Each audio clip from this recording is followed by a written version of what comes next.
Okay, I'd like to call the August 10th, 2023 meeting of the Architectural Review Board to order.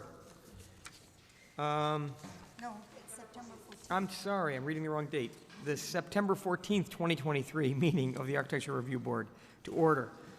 First order of business is the approval of minutes from August 10th, 2023, and I believe we are going to have to not vote on this because we need 3 people, and we don't have 3 people here who were there that night. Mrs. Meetha, is that correct? That is correct. Okay, so I'm just going to table that until...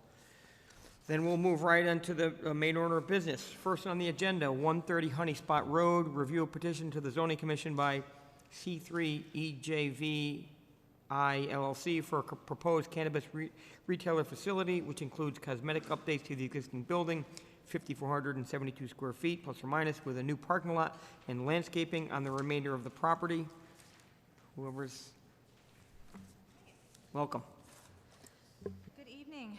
Ooh. Hello? Okay. For the record, my name is Megan Miles. I'm a land use attorney at the law firm of Carmody, Torrance, Sandak, and Hennessy with an office at 195 Church Street in New Haven. I have handouts for everyone. I do not have boards, but I have handouts. So I'm going to...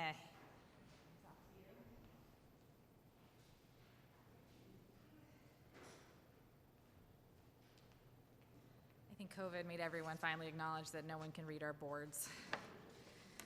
So with me today, I have 2 members of my team. I have Ankur Rungta, who is the CEO of C3 Industries, Inc. The applicant is a wholly owned subsidiary of C3 Industries. I also have Bob Phillips, who is the Director of Design and Construction. The applications that are currently pending with the Zoning Commission are for special case and site plan approval for 130 Honey Spot Road for use as an adult use cannabis retailer and associated building and site improvements. So I am going to actually hand off the podium immediately to Ankur to introduce just C3 Industries, to familiarize you with the company. They're new to Stratford. And then I'm going to come back and give a brief overview of the property and existing conditions, and then hand it off to Bob, who will describe the design, building improvements, that sort of thing.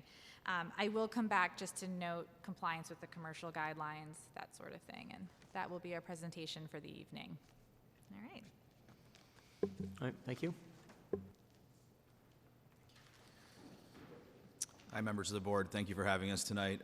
As Megan mentioned, my name is Ankur Rungta. I'm the CEO of C3 Industries.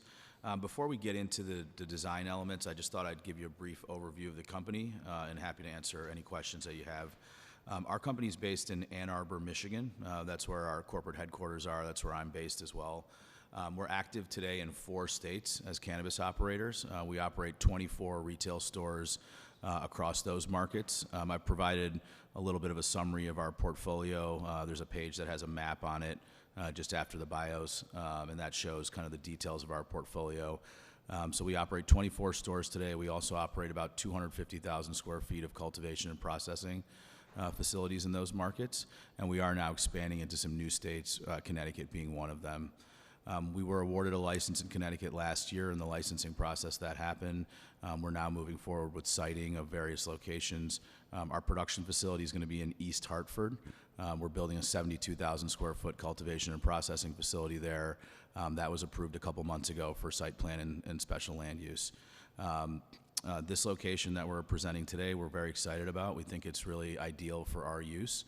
The site does need a lot of work to it, as you'll see tonight. It's in pretty significant disrepair right now, but we do intend to really bring it back to life, beautify it. We think that not only the location, but the building itself is really exciting for our use. And so we'll get into those details, but I did just want to touch a bit on our experience. We have done a lot of this sort of development before. Most of our portfolio, existing portfolio of stores are locations that we cited, took through local approvals, ultimately built out, and then have operated. So we're used to going through these processes. Again, more than happy to answer any questions you have. We are looking for feedback tonight. If there's elements of our proposal that we should change, we're more than open to talking about it. And ultimately, we'd like to do this in a way that garners a lot of support locally. So that's ultimately our goal. So I'll turn it back over to Megan. And again, if you have any questions about our business or about our operations, I'm more than happy to answer them. Thank you. Thank you. Again, for the record, Megan Miles. So I'm going to briefly orient you to the existing property. I'm on page 4 of the handout, which is the site survey. As I mentioned, the address is 130 Honey Spot Road. It's a little under half an acre, about a little over 20,000 square feet. It is currently improved with a 2-story commercial building. It's a little under 5,500 square feet, and it was constructed circa 1910. That's according to the building permit records. There's also a rear asphalt lot. And just flipping through the next couple pages, you can see the photos of the existing conditions. Unfortunately, it's in a state of disrepair. There's been some vandalism. So I'm just flipping through the photos of the pictures. We have the front of the building on Honey Spot, the side, so the side that's opposite of I-95. We have the back of the building, and then a shot of the asphalt lot, which is overgrown at this point. I also included, these are just from Google, but they're shots north and south on Honey Spot Road, so you can get a sense of the property on the street. So north you can tell that there's a mix of different uses, industrial, commercial, residential, and then looking south, you see the I-95, the on-ramp. And yeah, that's it. So now you get to hear from Bob, who I know is the one you really wanted to hear from about building design and that sort of thing. So, thank you. Bob Phillips, C3 Industries, Director of Design and Construction. What you're seeing for the renderings are our proposed renovation of the building. As Megan said, it is in pretty extreme disrepair right now. Our intent is to really restore it in kind, keeping and matching existing materials, whether it's the CMU base, which is the core, the main building, and then it's framed above that with lap siding. Typical kind of residential fenestration on the windows, almost of the era apartment-like. And then to the rear of the building will be our main access adjacent to the parking to bring in customers, employees, and such. So the front of the building entry will be maintained, but the primary entry will be in the back with ADA access, and our intent is to do a wheelchair lift versus an extended ramp, because the main floor level is about 4 feet above natural grade. So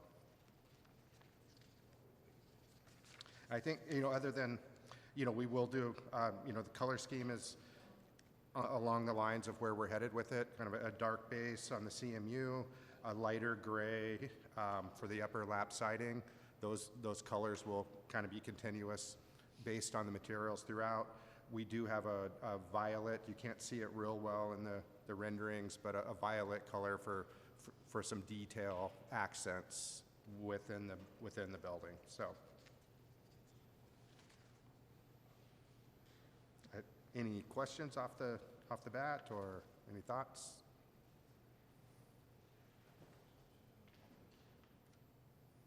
Well, I think if you're completed, that's fine, because typically what we'll do is you'll make your whole presentation, and then we'll turn it over to each one of us for, Yeah, and I think questions. that's, I think it's pretty straightforward. The renderings are pretty representative of where we're heading. So, yes. Again, Megan Miles for the record. So just to wrap up the site design, that we included this site plan because it shows there's going to be some ample landscaping added to the site. Some new trees. There's 2 new street trees in front of the building. So some really nice landscaping and updates there. And then also there's a lighting plan in our site plan set as well, and new site lighting is proposed. Shielded cutoff, I think, is the appropriate terminology for it, but safe. It's intended to be safe commercial lighting that's shielded, so it only shines on the site and doesn't spill over onto adjacent properties. So to conclude the presentation, I know that Stratford has commercial design guidelines that guide commercial development in the town. The unique thing about this site is that there's an existing building on the property that on its own, if updated, not in its current condition, but if updated, really adheres to those guidelines. It's a really unique building that's very pedestrian oriented. And so bringing that back to life really does further the commercial guidelines. I did list the compliance in the narrative to restate a couple things. The design of the building, I guess you call it New England? I don't know. It's a very, I can't articulate it well, but it's a very classic style building. It just happens to have writing on the side that's more like a Western saloon style, so I'm not sure how that impacts the building design. But I think it does reflect Stratford's character, and that would be maintained in bringing it back to life.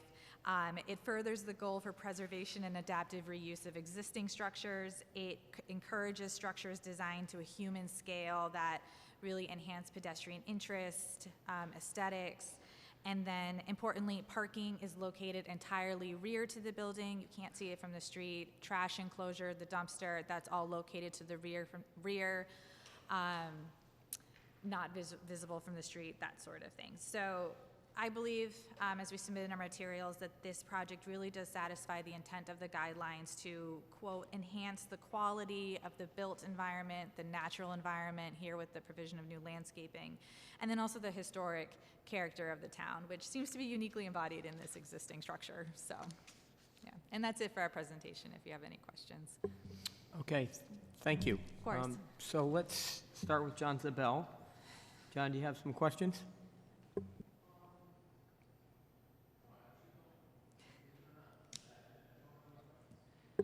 That's fine. Sounds like a good start. Okay. Steve Law. Yes, Steve Law, Vice Chairman. I think Angkor said it well, that the building needs a lot of help. Yeah. And basically, I'm surprised that it's not being demolished. I don't know structurally, in terms of building inspection, you guys have gone through that. It needs a lot of work. And I have several comments, but I'll just focus in on some of the ones that stick out. I guess the renderings are computer generated, obviously, but in some cases, it doesn't really match the materials that are existing for remains. The block, and I see a new block is called out to be existing for remains. It looks like you're showing a new kind of split face block. So Yeah. let me go Yep, okay. they're minor comments, but the siding, it looks like you're calling out existing siding and paint it. I think it's aluminum siding. I don't know how well that's going to work. I noticed in the existing photos that some of the columns are totally gone. They must be structural. So, and I think they're just timber. Just the overall aesthetic, I think. I know you were trying to reuse the existing. I wonder if it could be enhanced a little bit. The overall color scheme, we have I'm sure other members will talk about the color of our members who see our colors on here. It seems a little drab. It seems like we could need a little bit of a livelier color. So I a couple other things, and then I'll let other members comment. But the paving, is there? I see there's some existing, maybe the brick sidewalk. Hopefully that's in decent condition. Is there any consideration to extend that past the apron of the existing driveway? Parking lots will be repaved, I guess. Yeah, the parking lot will be probably repaired and sealed, and there is some of the back area that has degraded a little bit, so we do need a little more assessment on where it stands. We haven't tested it to that degree, to how much value there is there, but it'll be to the point where ADA access and walkability and frankly, we don't want to have to maintain it in a disrepaired state too. So we've been there.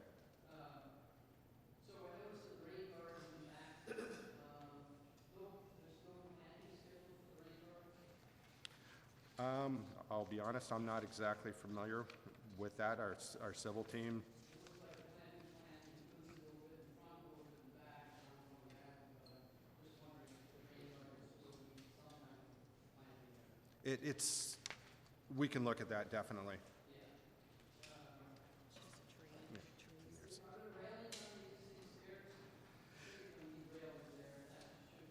Yes, yeah, and it's the limitation on the rendering technology. It's, you know, kind of going back to your original comments about the CMU.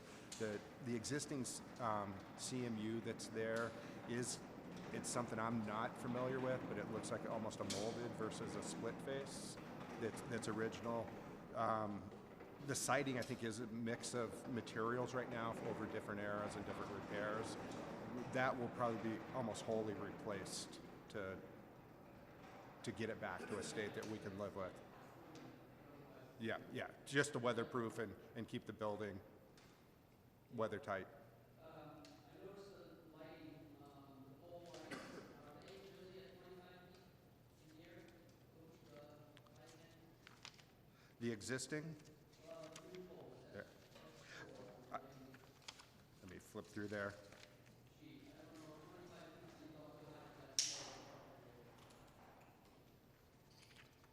Yeah, again, it's development on the engineer side. and I didn't see a fixture cut for the wall pack. Is that included in this? It is not. Okay. Yeah, typically we'll use an LED, fully shielded fixtures just to avoid any light bleed over into the neighbors or beyond the property lines.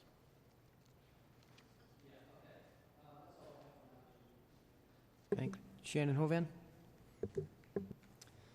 Thank you all for coming tonight. I think I'm going to start on the site plan, just so we can have some semblance of order here. I was happy to see the incorporation of rain gardens in the site plan. I was also happy to see, as noted on the table that's on the cover of the package that was presented, that the impervious surface on the lot is going down almost 20%. I assume, I saw a paving detail. I assume that's going to be, a pervious asphalt. I saw it noted as bituminous. I just wanted to confirm. As impervious? As a pervious paving. I will have to, again, go back and check on that. That would be ideal, if it could be. Yeah, I think that the civil engineer's approach was to meet water quality standards and run off on that. Normally, we wouldn't do pervious asphalt unless we needed it as a feature to get enough retention. I also noticed in the table on the cover sheet that it looks like, I was looking at the site plan and I felt like a few of the parking spaces though I realize the minimum dimensions are noted on there, they do seem a little tight, particularly the ones that looks like on the west side of the parking lot. And the table notes that like 15 spots are required. I think you've included 25 parking spaces. So I just wonder if maybe there's an opportunity to remove a couple of them, maybe add some more green space, maybe some place to sit. I'm not sure that 25 spots it just seems a little crowded, and if you're already 10 over, maybe rethink using that space for something else on the lot. I think that'd be very nice. What else do I have here? And then on the part of the driveway that connects to the road, is that the construction entrance pad? Is that a temporary surface? It has a different hatch. I'm just wondering what that material is. Which sheet are you looking? I'm on SP, the site plan. That might be the impervious section. Yeah, there's a portion of the driveway that I don't connects have, the Honey it's not Spot large enough Road. for me to read on here to reference back to it. Yeah, it's called out as CE. I didn't find CE, but I have to assume it's the construction entrance pad Yeah, up top. Is up top, Steve? construction entrance pad. Oh, okay. That's it. So that's a different material, or it's, okay. Well, if it's the construction entrance pad, that would be Pervious paving. Okay. during construction. Okay. And then the lighting plan, which is something we're always asking for and don't seem to get very often. I had just had one note, which is that the main entrance is in the back of the building. I did not see a light at the main entrance of the building. I don't know, I would assume that's going to be added Yes. later. And, It seemed like and we actually have prime a spot. covered porch on that back, so Okay. it would be incorporated into that. Okay. And then, Yeah, these numbers are a little low on that. that right, area. and so, I mean, the site lighting is called out very clearly. Lighting the driveway, lighting the front, but nothing by the main entrance was just something I wanted to note. And then the sconces that you show in the rendering of the front entrance are quite nice. But, to Mr. Law's point, we don't have a cut sheet of those either. So No. I would just like to note, those are a fixture of a similar style, I think Okay. would be appropriate. Yeah, and that style would be in character Sure. with the aesthetic that we're going for. Exactly. And the only other thing is the existing photo of, looks like the driveway elevation, shows siding on the back part, with the elevation that you guys presented to us actually shows CMU there. The north elevation, are we gonna, There is an area in that, I'm going to call it the northeast or northwest corner. yep, That portion of it, due to a state requirement, we have to do that's where our vault is for Okay, secure okay, material. So it'll be a heavy CMU. We'll continue Gotcha. the CMU around and reinforce it for security reasons. understood. And I have one more question, and I'll pass it off to Jamie, which is, I saw a mechanical room noted on the second floor plan, and I don't really know what goes into, I assume you're gonna have a pretty sophisticated HVAC system with humidity and temperature control. I don't know if any sizing's been done. We have not- How big are the units? Are they gonna end up, in the parking lot, et cetera, et cetera? No, those, we'll be able to do the HVAC with indoor furnace Okay, units, okay. bringing in outside air, and then filtered air for anything Okay. we exhaust. I would just note that if anything is required to be on-site, that it's shielded somehow. That it's shielded somehow. Yeah, there will be some roof features as far as Okay. HVAC, but it is a flat roof, hidden mostly behind the parapet. Okay. There's existing parapet from the front three sides. That's it for me. Thank you. Okay, John, you have thought of a couple comments? Go ahead. Yeah, now that I wanted to defer to others to begin, but as often happens, I thought of a couple things. You did mention that the main entrance would be to the rear. I'm looking at the east elevation, and you mentioned there would still be an entrance to the front. Correct. I did not see that. I see something to the left of the image that appears to be an elongated window, but it doesn't extend all the way to the front porch there. I don't know if that was...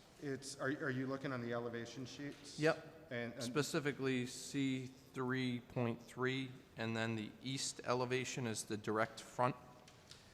yeah, currently there are two doors going out onto that front porch, and then two sets of steps going down to the sidewalk. Yep. There is a door on the extreme left corner of that will Okay. that'll be maintained as a customer entrance. Okay, and yeah, it exit. just doesn't show it going to the ground. Again, possibly Yeah, one of those... there is a step up. It is an awkward situation, and we haven't worked out the actual access Okay. yet on that, but it'll be in kind and work with the existing building. Okay, now how about the window treatments on the front? We have reviewed some dispensaries before, and I guess it's my understanding by state We will be- regulation, there can be no visible Correct. part of the actual sales floor. So if you could talk about the treatment to the windows. I mean, we want to make it as aesthetically pleasing as possible, as less mirroring as possible, so it actually looks like your standard building. Yeah, our standard is to use a security film on it, like a 3M security film that actually has a bonded edge on it Okay. that adheres to the glass, and then that bonded edge then adheres to the frame on another level.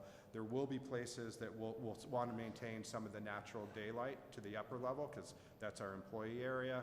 But on the sales floor itself, you're correct. It will be secure and visually obscured. We do try to let in a little bit of natural light where we can just to maintain that and to maintain the building character. What too. kind of color will you see from the street, if any, though? It's an opaque, just a white Okay. with a fairly low visibility Okay. light visibility transference. Yeah, we had one, they were talking about mirroring, and that just, Yeah, I don't it's, think would yeah. fit in with this, with the character of the No, rest of the it'll be building. more of a matte finish, Okay. more of a natural glass that will look like it's backed up with a shade. Okay. That was it for me. I mean, the other commissioners covered all the stuff. I Okay, thought. Jamie Miller, Chair. I have a few other things I'd like to run through with you. So, number one, I'll commend you guys for taking a dilapidated building and making it look presentable. I'm looking down at it. I drove by it again today, and you can see it from 95, and it's like, oh boy, anything can be better than what it looks like now. And so, but a few comments. So, first, I'm with Steve. I think that building, is in really, really rough shape. And I've noticed that you kind of have intentionally kind of left the windows exactly where they were before. And I have a feeling like, look, you're going to be doing a lot of work in there, framing-wise, everything else. And while the massing of the building, the porches across the front, I think has a really nice character to it.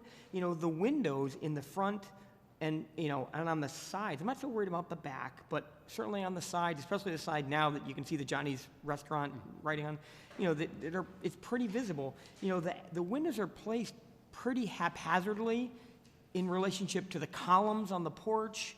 There's, on the right-hand side, there's 5 windows, and there's one little window and 4, and so like, I would encourage you to kind of look at your fenestration layout, and I think you can improve. Like I said, I feel like the massing of the building is nice, but I think the fenestration could really use another closer eye. And I don't even think that's a dollar and cent thing. You're going to be reframing new windows, anyway. So I think it would be a good improvement. Yeah, the windows as you see them are pretty much existing.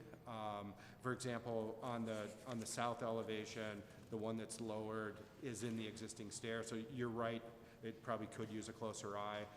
There's that works with an existing stair and landing that will be removed on the inside.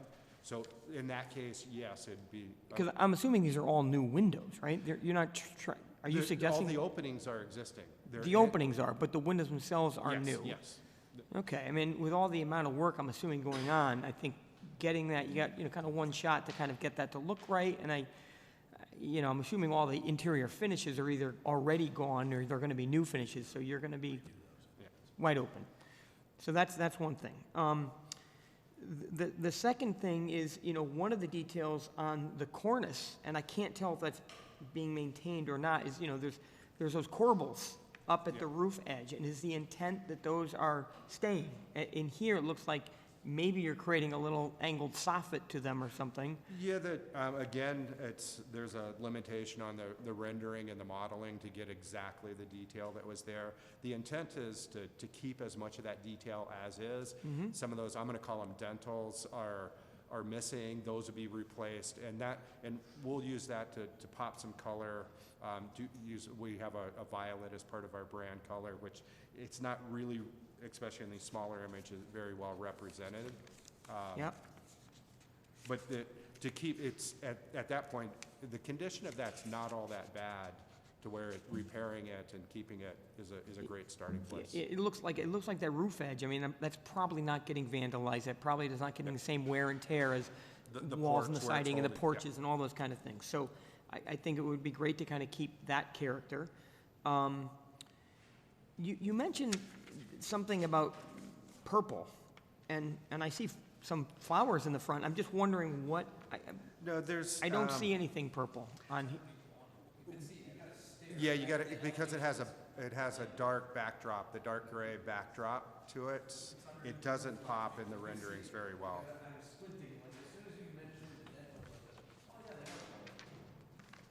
Okay, I'll believe you because I still don't see it. But I was just wondering, So I can provide probably a larger size. It's okay. actual- You can see it, Jim.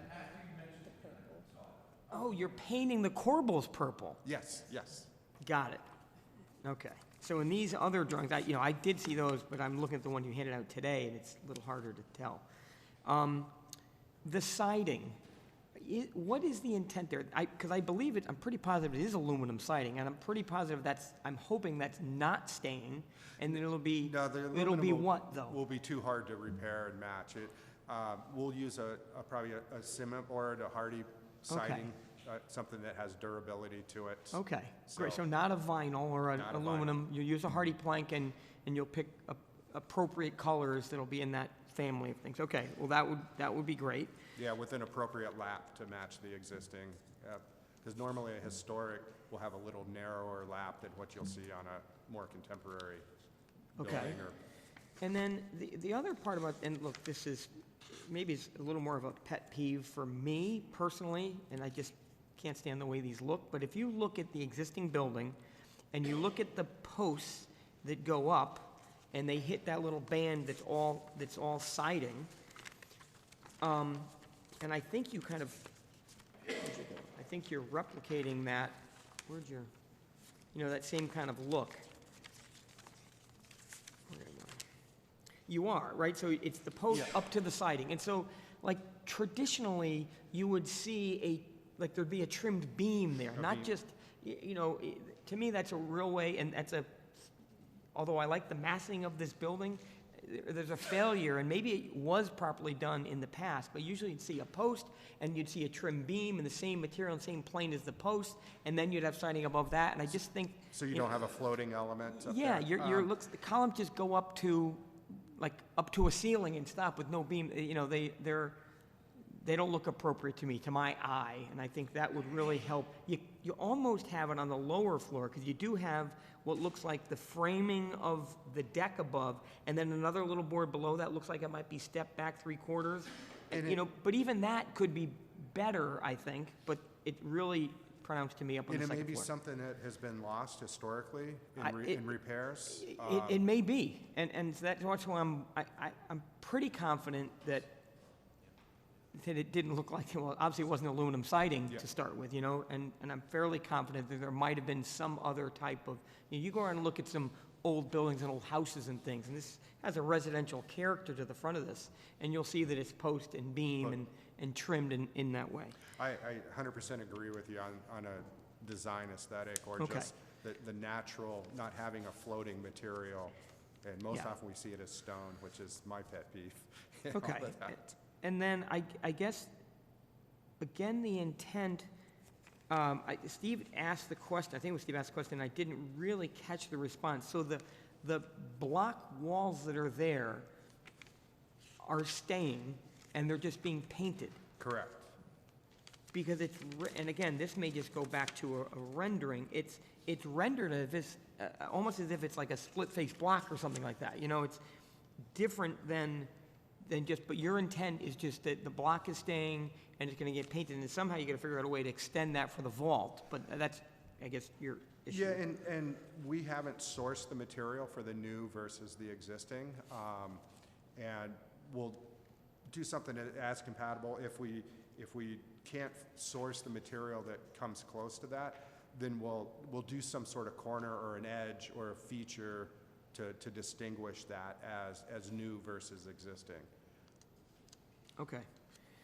And then, lastly, I guess I was gonna also comment on the extension of the block around the vault in the back, and I understand, I guess, why you have to do that. So you must be tearing that down, that whole little section. You must have to, because you don't have room to move it out 6 more inches or 8 more inches or whatever.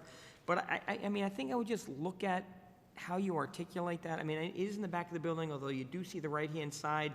I mean, the fact that you go up to the rake of that low-slope roof, it looks a little odd that way. And so if you're tearing it down anyway, maybe it doesn't have to be a sloped roof anymore. Maybe you can just go up to a level line. It looks odd the way it's done. Okay. So so those are my comments. Well, I guess we're going to make our recommendations. We would, obviously, we get one chance to kind of make our comments known. And while I appreciate the fact that you don't mind any of these comments, I mean, I feel like some of them, just you guys just didn't have an opportunity, or didn't come to us with a full package of information, and perhaps. Would have been nice to see that, but that's neither here nor there, I guess. So anyway, any further comments from the commission? And are there any further comments from anyone from, No, I think the only thing I'll comment on is the parking question. We suspect that, we may hear at the Planning Commission that they'd like to see as much parking as possible. So there's a little bit of a push and pull on that particular topic. We know we've got more than what's required, but that's a little bit by design to satisfy the community that we have enough parking available for our needs. well, I'll interject on that one then, because I don't think look, getting approval I can't comment on, but I don't think you're going to get pushback to do more parking than you need. And I will say, I remember from past cannabis applications we have, I do know you can't provide a place that people might congregate and hang out. Yeah. Right? That's against the rules. I was going to address the seating issue too. But I think the town would probably more likely, I'm guessing, because I'm not the one who would be enforcing this, would more likely like as much green space as possible rather than putting more parking than what you need. I mean, green space can always be removed if you had to and added paving, but once the paving, you're probably not going to do that when it comes to paving, so. I think in my experience, there is a fair amount of concern around just the level of activity, particularly in the beginning when these businesses open. Although I think we've seen in Connecticut now, there's enough of these stores open that there isn't some massive volume that's there. But no, I absolutely understand what you're saying. I just wanted to note that there are some competing kind of goals there sometimes, specifically with regard to parking. And the seating area as well, we would probably be discouraged from having that just so no one's congregating. Okay, so anything further from anyone? So I think that No, I just echo what you said, Jamie, about the parking. Certainly, I think as much green space as possible, and we understand there's restrictions on bush height, so if you do need green space, you can't have large bushes, and again, we've been down the road, so we understand the potential encumbrances that may cause too. But again, I think the push would be for more green space rather than parking. Okay, so now it comes to the hardest part, is that's trying to articulate what our commentary might be here. And Tom's not here. The one guy who's like fastidious about taking notes, of course, is not here today. So, is anybody really taking comprehensive notes? No, I was jotting things down. So, That is impressive.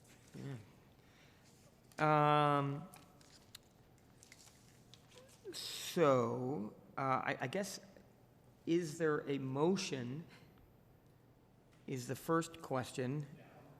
I'll make a motion, again, and I was going to state this earlier. I appreciate the applicant's fastidiousness with trying to point out how it met our design guidelines. I have to say this is one of the first applications that we've had that spoke directly to chapter and verse of our guidelines, so I thank you guys for that. It makes our job a little bit easier rather than sitting there and doing apples to oranges or apples to apples comparison. So that being said, I'd like to make a motion that this application meets the general intent of our design guidelines and recommendations, and ask or put forth proposed recommendations to be delivered to the zoning commission at their meeting with the following Okay. recommendations to be read by the commissioner. Okay, so I'm going By to, the so now chairman, we're going to pause at that point, so let us, it'll be a little back and forth. I'm going to read through what I think are the most pertinent items on here.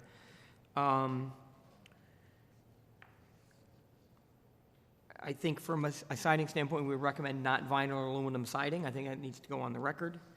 I think that we'd like you to consider a little more life in the color selections that you have here. I think that obviously there needs to be railings on the stairs. I think we'd like you to look at, the heights of the pole lights.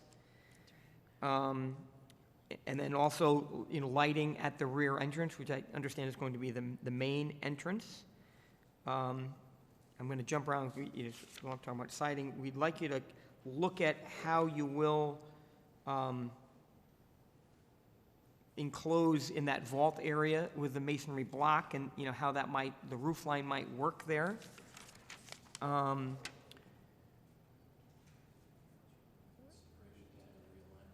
Oh, yeah, well, definitely, yeah. We'd like you to reconsider window locations, The fenestration. fenestrations, you know, really throughout the building to kind of make it make sense with the rhythm of the, especially of the front of the columns. We'd like you to hopefully maintain the corbels at the eave line, at the cornice. We'd like you to consider different detailing at the tops of the porch posts, maybe, you know, expose the drop beam there. I kind of did say this, I think, I just said it, you know, that rear addition, if it could, you know, maybe it's a flat roof, but some way to re-articulate how that actually works. And, you know, you're going to have, Just remassing of the rear yes. area. We'd like you to consider the reduction in the parking, if allowable by the zoning regulations, to give us more green space rather than less. Anyone else? Sconces at the front, I don't, yeah, we don't, you know, so we'd like to see attractive, you know, any ornamental light fixtures, you know, we'd like to see nice fixtures. Not suggesting you wouldn't buy them, but we like to put that in the record. You know, we're looking for, we typically would like to see those, but I don't think, and I just want to talk about one other thing, actually. So the whole idea of pervious paving, I don't think that's, especially if you're going to potentially keep and reseal, I don't think the intent was to have pervious paving. Is that correct? No, I didn't think so. No, Okay. other So I'm not going to even refer to that in this. Okay. So am I missing anything else from anyone? Plantings in the rain garden? Correct, I'm sorry, yes. So, you know, obviously, it may be just required, but, you know, we like to see as much plantings, and perhaps along, if that's the parking that gets eliminated, it might transition from what you have in a rain garden across the west property line as well.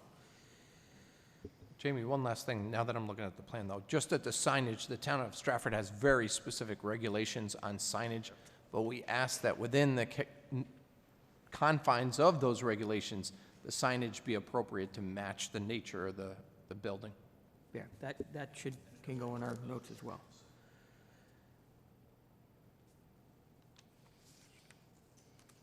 Okay, so if that's our list, and we're all satisfied with that, do we need to have that read back again, or can I just ask for a vote at this time? Okay. Okay. Oh, we need a second. Is there a second? Second. Steve, all in favor? Aye. Aye. All opposed? All right, passed unanimously. Thank you very much for your time. Thank you. Thanks.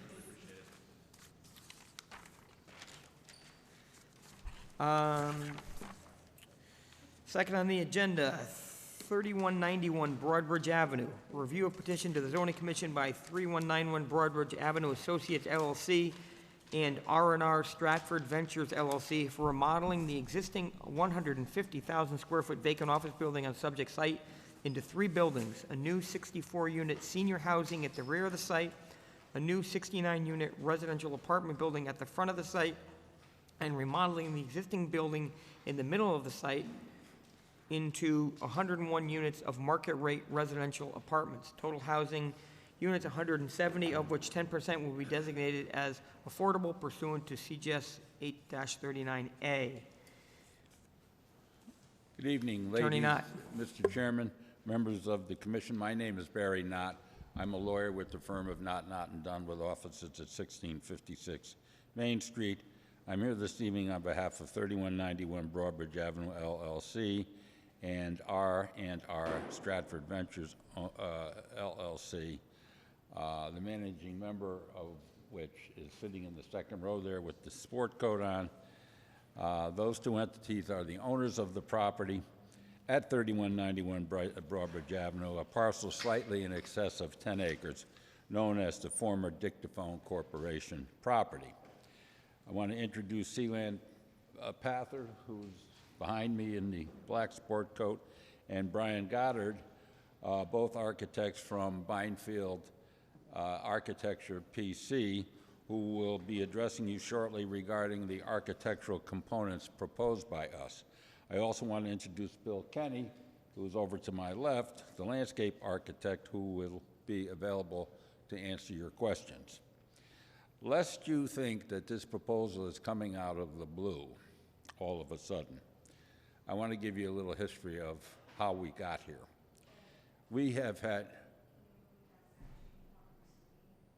I'm sorry? Massimino, M-A-S-S-I-M-I-N-O, Mike Massimino. We've had 7 prior meetings with town staff, including the mayor, the economic development director, the town engineer, the planning and zoning administrator, the building inspector, the conservation administrator, and the town planner.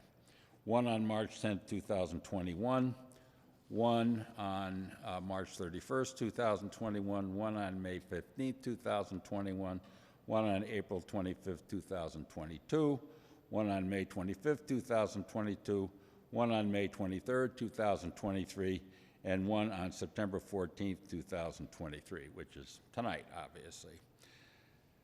So we've been around the block with town administration for years on this site because it's such a unique facility with a unique history and a unique physical plant remaining after dictaphone moved out about 7 or 8 years ago.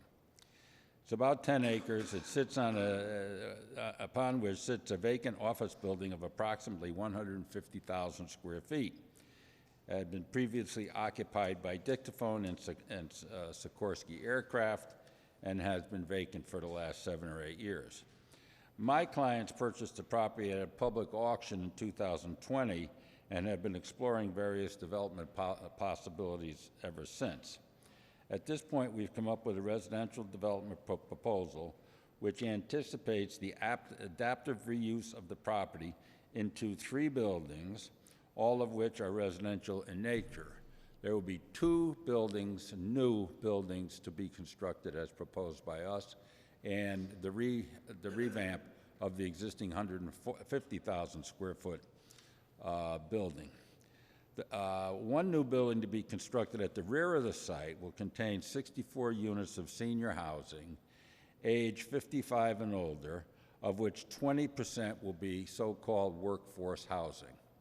Workforce housing is referenced in the Connecticut General Statutes, and it makes reference to, it's considered affordable housing, except the parameters of the income guidelines for workforce housing is higher than the parameters for income guidelines are for affordable housing. So it's a higher demographic form of affordable housing as defined in the statute. The existing building will be remodeled into 101 residential units of market rate residential units, and a new building will be constructed at the front of the site, which will contain 69 units of mostly market rate residential apartments. However, 20% of these will be workforce housing as well. The submittal that you just read, my original proposal, which was submitted to you via Sismitha, made reference to 10% affordable housing. We've been reconsidered that, and we're now proposing 20% workforce housing instead of 10% affordable. Therefore, there will be 49 units which we propose to designate as a workforce housing under the Connecticut General Statutes where, 27 units of workforce, where the workforce units will be restricted to persons and families who pay 30% or less of their annual income for housing expenses, where such income is less than or equal to the area median income for this municipality as defined by HUD. That definition that I just read is in section 8-39A of the Connecticut General Statutes. And the difference between that definition, where it talks about 30% or less of their annual income for housing, where such income is less than or equal to the area median income. Affordable housing under the 8-30G statute, the so-called affordable housing statute, restricts median income to between 60 and 80%. I mean, affordable housing income qualification between 60 and 80% of median income. Here, we can go up to 100% of median income. That's the difference between what we're proposing and the affordable housing statute. This is not affordable housing under 8-30G. A total of 273 parking spaces are proposed for a total of 234 apartment units, including the senior housing, the workforce housing, and the market rate housing. In addition to the special case application, I'm proposing to submit a new zoning regulation for consideration by the Zoning Commission, which is entitled Adaptive Reuse Residential Overlay District. This regulation will enable significant renewal and revitalization of properties sitting on 10 acres or more. I've gone over this proposal regulation previously with Jay Hibansky and Sasmitha in the zoning office, and I will meet with them once again to finalize and confirm appropriate zoning standards which will be included in that proposed regulation. This regulation will contain significant limitations and standards which will require the ultimate approval by the Zoning Commission as a special case after a referral to you and the Planning Commission and the Waterfront and Harbor Management Commission and the DEEP for their advice and consent. The reason why we have to go to DEEP is because of the zone text amendment. Whenever you submit a zone text amendment that theoretically could apply townwide, you have to submit the zone text amendment to DEEP. So even though this location is nowhere near the river or Long Island Sound, they get a crack at it as well. So that will be submitted. Specifically, our initial application has been made to you. Normally, I would submit to the ARB simultaneously with my application to the Zoning Commission for special case approval and soil and erosion control approval. However, because of the extent of the new architectural components of this proposal, we are going to you first so that any of your recommendations can be incorporated into the plans we ultimately submit to the Zoning Commission for special case approval. So we didn't want to submit something to the Zoning Commission and something to you at the same time and have you come back to us and say you need to do blah, blah, blah, and now we've already submitted to the Zoning Commission. So we're coming to you first. We have not submitted to the Zoning Commission. We won't do so until we get feedback from you, and to the extent it's necessary, we can incorporate any of your recommendations into our ultimate plans. So at this point, I want to introduce you to Sealand and Brian, the architects who will review with you the specific details about the architectural plans. Gentlemen, thank you. Good evening. My name is Seelan Patha. I'm a principal at Binefield Architecture. This is my colleague, Brian. It's great to see you guys doing in-person meetings. It's been a while since we've done this, so we're going to go through a lot of boards. If you get bored, just tell us to drop the boards. Start with these.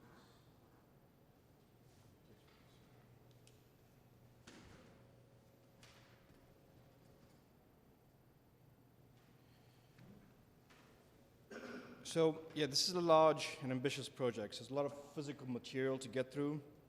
So if it works, I'll speak directly to the boards. Please stop me anytime. And we'll take questions and make it more informal. Just a quick word about our office the design process. When we start one of these projects, we always ask two questions. No.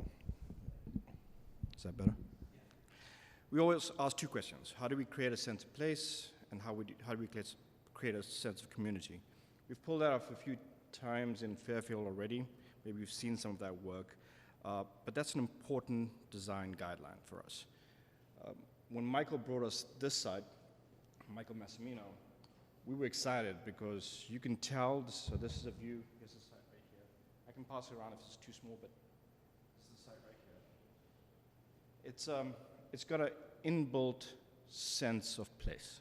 If you've ever driven up, it's a long driveway that takes you up to the site. The site sits high on top of a hill. I've been up on the roof of this existing building, and you can see the Long Island Sound. And it's bucolic behind it to the west, just forested area. So the site's beautiful. It screams community, or a chance to create a community that's nestled in this hill. There's another view of it here. So this is the existing building, and two large parking fields on either side, and that's where our buildings are going to go.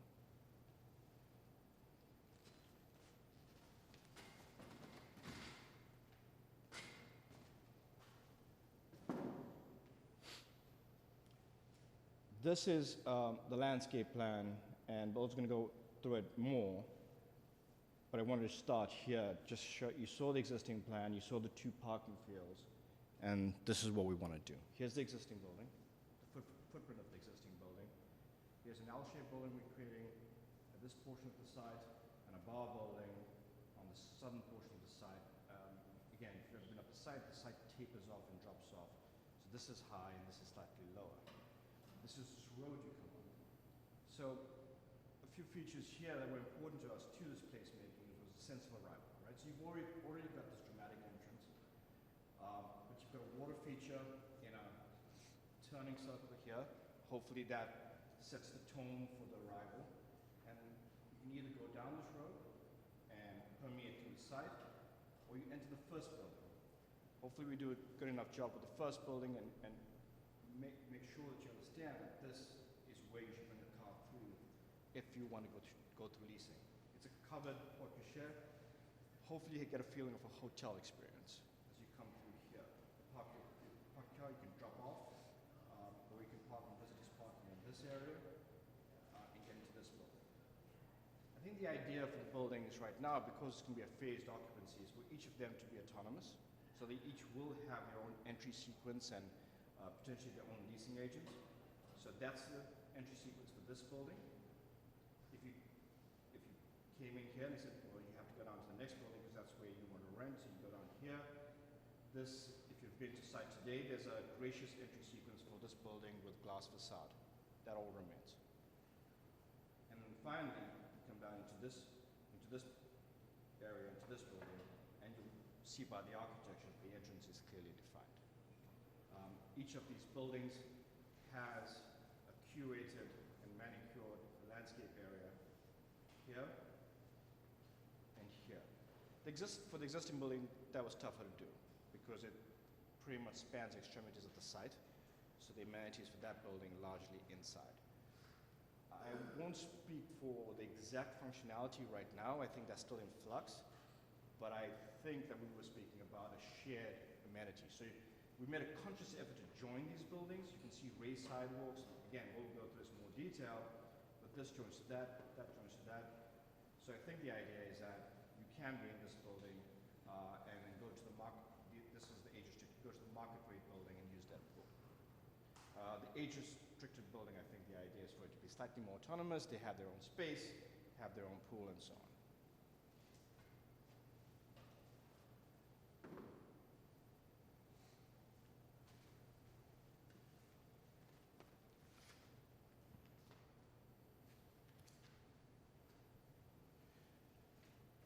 So, let's go to my notes here, sorry.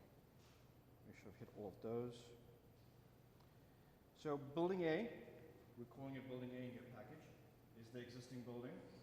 Building B is the entry building, and building C is the age-restricted building.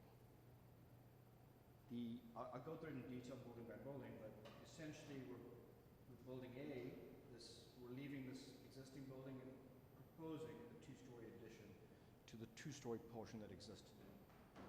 For building B, the entry building, we're creating a new building. Here, I just described the entry sequence there, and building C, looking over the hill on this portion of the site. Some metrics. Building A is 2 and 3-story as viewed from here, 2 stories as viewed from here, and 4 stories as viewed from here. We're adding 2 stories to that portion of the building. It's got no internal parking. It's got an internal amenity of about 17,000 square feet. It's got an exterior, it's got a roof deck, no roof deck. It's got internal amenity of about 17,000 square foot. It's a building height of 59 foot 8 inches. Building B, this building is 4 stories, has 69 units, 49 parking spaces internally, an internal amenity of 12,000 square foot, an exterior amenity of about 5,000 square foot, and its building height is 50 feet 4 inches from average grade.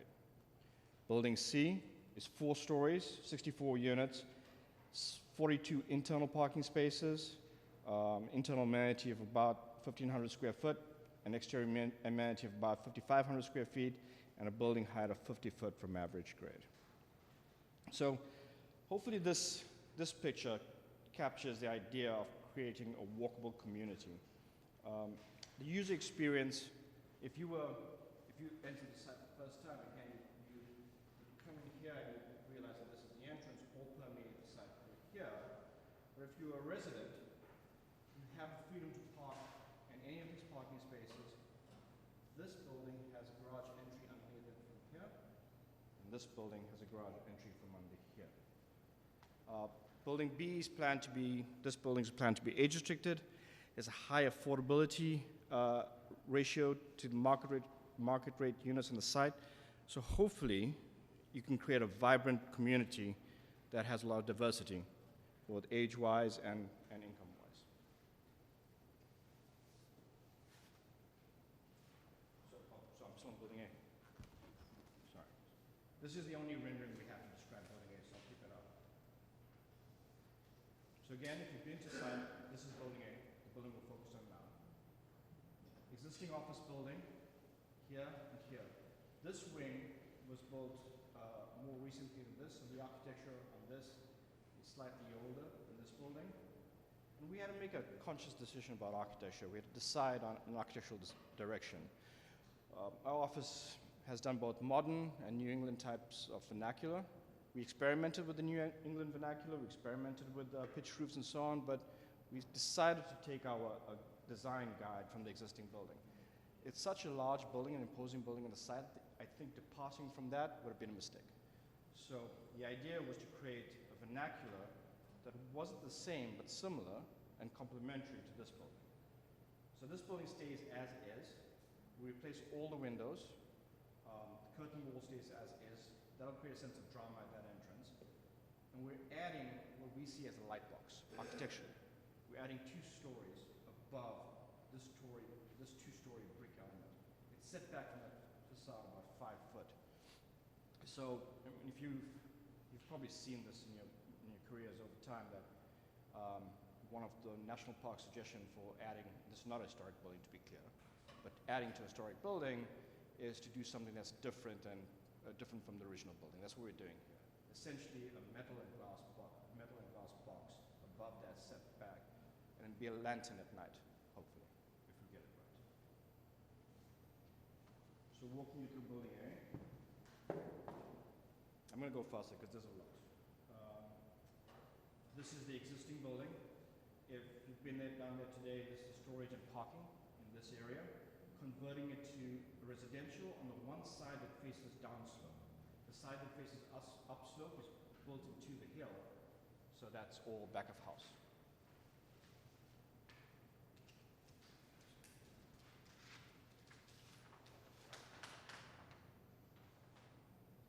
Now we're at the second story of this wing, first story of that curtain wall that I described. Again, very dramatic entrance, existing entrance, using the existing box to create the architecture. This upper building, the 2-story older building that is on site right now, doesn't reveal itself yet. It's still a basement. So what we get for most of this building units, the building bar is too wide to allow for units the way we normally do them, 30, 35 feet deep. Light doesn't penetrate into a unit much deeper than that, and it doesn't become a nice space to be in. So we made the corridors wider. Hopefully we can program this with furniture, or maybe co-work spaces that people can filter in and out of the units to. But a larger point is that the unit depth is a normal unit depth, and that reveals space in here that we can use for common uses. So now you're at the This building, as you from this side, first floor of that our building, very large amenity. If you go in there today, it's a cafeteria, I believe, and a few other spaces. All of that will be converted to amenity. We take pride in our amenities if we have a chance to eventually execute these amenities, not just because it's a nice design idea, it's because what you're essentially asking people to do is to move into these boxes. Maybe they've lived in homes, maybe they lived in their parents' homes, and go into these boxes, but you have to bring it to life somehow to make it feel like they're living in a home, and we try to execute that with our amenities, interior and exterior.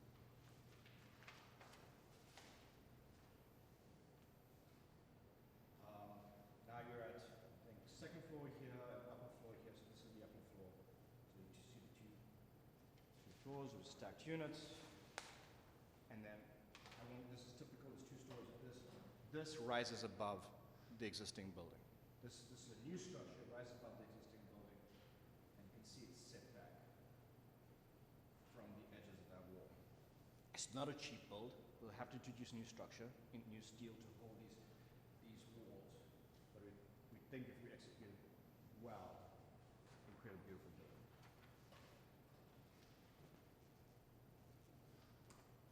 I won't dwell on these. 2D images are not as inspirational as the rendering, but for the record, you see the proportion of glass to wall on the upper building, and even though this seems factory-like, I think there's something seductive about that rhythm of openings in the brick with the light box above it.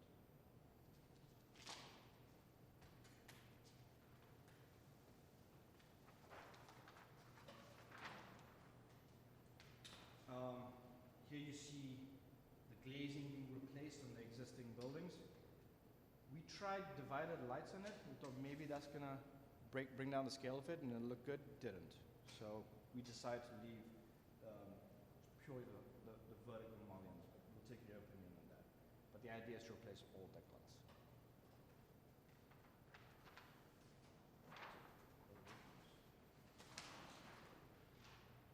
And I'm sure I should have included this in your package, and I apologize for that, but this is materials. So these are the 2 existing buildings. You can see the color of the brick here.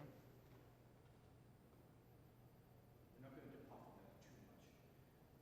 We're showing 1 brick for all the buildings, for the 2 new buildings. I think that's appropriate, but again, we'll take your opinion on that. Similar but not the same as the existing brick. Metal panel, divided by glass up there. Let's just open it. This is showing. This is divided by glass for new windows in the existing brick facade. So that's building A. When we go to all the buildings and we come back, just keep going. Okay. Yeah, I'm sorry. There's a lot, right?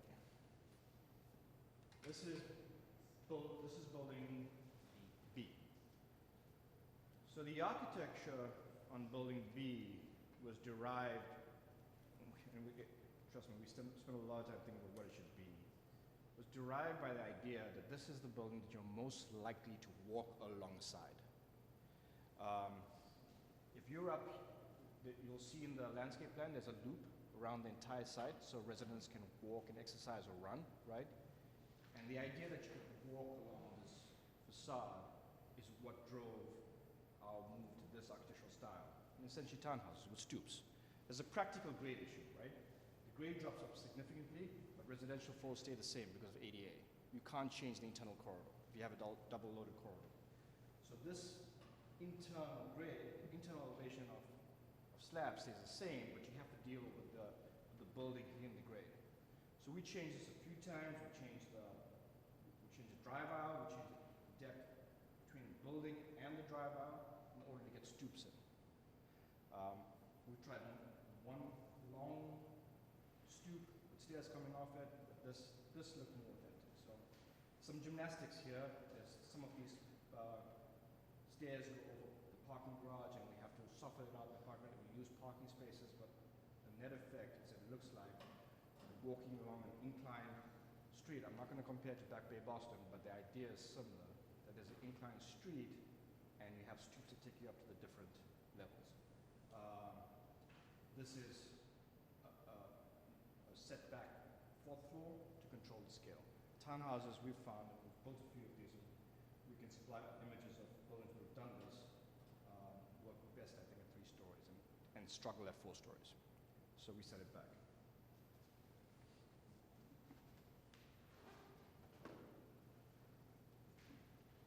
So the plans, this is the basement. So even though it's a simple L-shaped building, it's a complicated build because it's partially built into the bank. So the building starts at 4 stories here and then reveals the basement level as you go around to a point where this entire side is revealed and you drive in.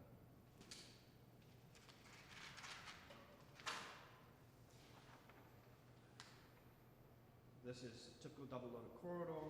Again, this is the most dramatic amenity, and you'll see that's 2 stories, got a central core, beautifully appointed, hopefully, landscape area with the pool and amenities for the residents. This is the market rate building and will share its amenities, I believe, and Michael can correct me if I'm wrong, but share its amenities with the building A, the existing building.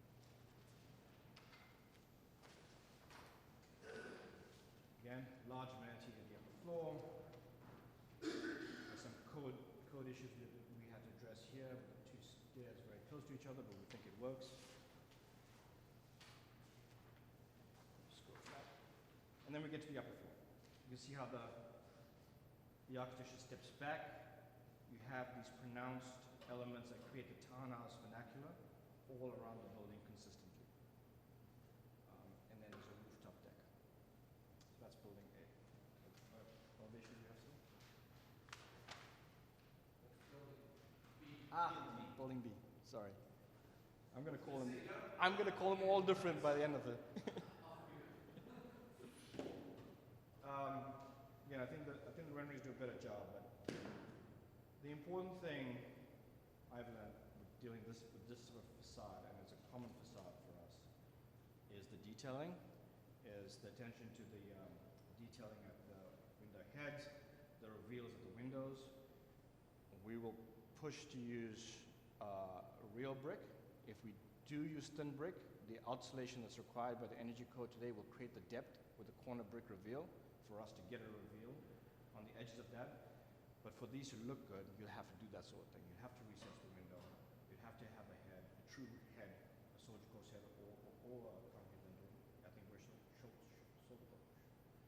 soldier course. Yeah, and a brick roll-off cell. I won't dwell on these. So materials here. Brick. We want to use hardy fiber cement panel at the top here. It's going to be 4 stories in the air, and we found it's a really good product to get a very clean line, which we want. You'll see that we suggested metal panel for these other 2 buildings because there's more of it, and it's closer to you, and you want the sheen from the metal. We didn't want the sheen from the metal on this building, so that's what that is. Idea of the guardrail. Oh, and the idea of the cast stone base all the way through at the stairs. Okay.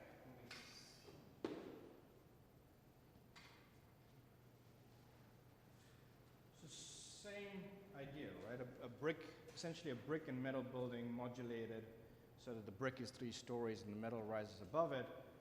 But we had a little more fun with this one, playing with the modulation of the building.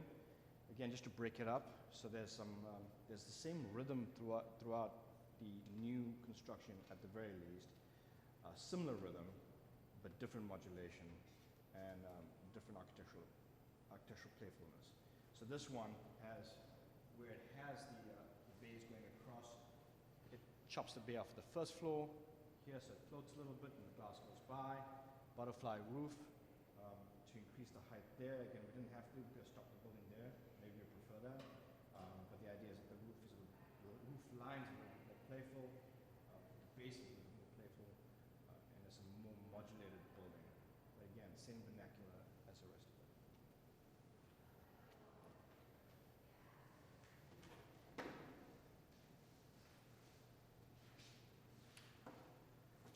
Basement, this building has a basement parking also. You can get in underneath the building. Simple double-loaded corridor. It's a smaller internal amenity. This might change. Mike will run his market analysis as to whether the age ticket needs more amenity, but we gave them more amenity on the outside as opposed to the inside. And that's all pretty straightforward until we get to the upper floor.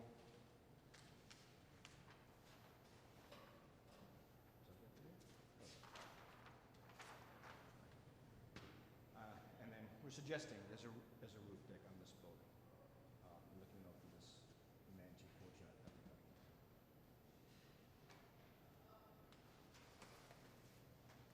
And then the elevations. In this particular building, the elevations do show the architectural intent because of the shadows that come off the CAD drawings. So you can see the modulation of the facade. And the shadows thrown by those spaces because they have the glass frame. And then materials.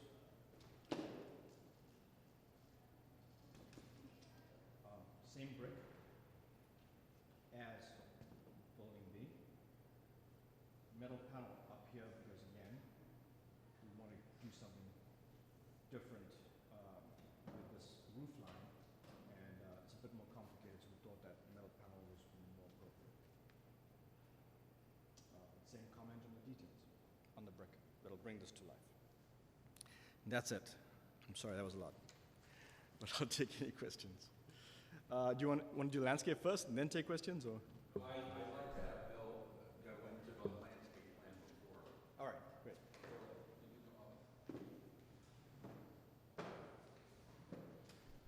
It's William Kenny from William Kenny Associates, landscape architect. You want to use this, oh, you've got that one there, right there, okay.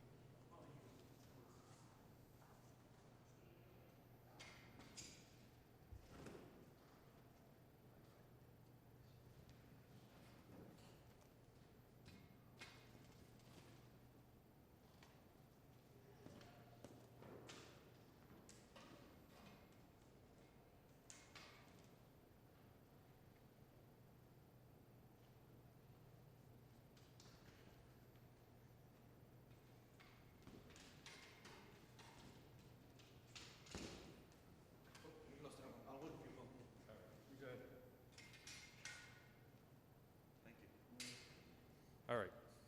Good evening. I'm Bill Kenny, the principal of William Kenny Associates in Fairfield. I'm a professional landscape architect and an ecologist. We were retained to help with this project primarily for the landscape architecture. It's a really interesting and exciting project. There's been quite a bit of thought that's gone into this, obviously in the architecture, but as well in the site. The landscaping is very extensive, quite a bit of plant material, large size plant material, and we focused on, in accordance with your guidelines for commercial properties, we were looking at softening the buildings, adding human scale, using native plants where appropriate. More than half, the majority of the plants are native, and keeping those things in mind while we look at the various different landscapes that we have here. We have that very long entrance that comes in, the entrance drive, and that's creating quite a dramatic arrival. Then we have the arrivals at each building. In those individual landscapes, there's an arrival to the development itself and then to each building. The amenity spaces, the outdoor pools and outdoor kitchen areas and gathering locations, the pedestrian path that wraps around the development, the streetscape that's been developed with the buildings,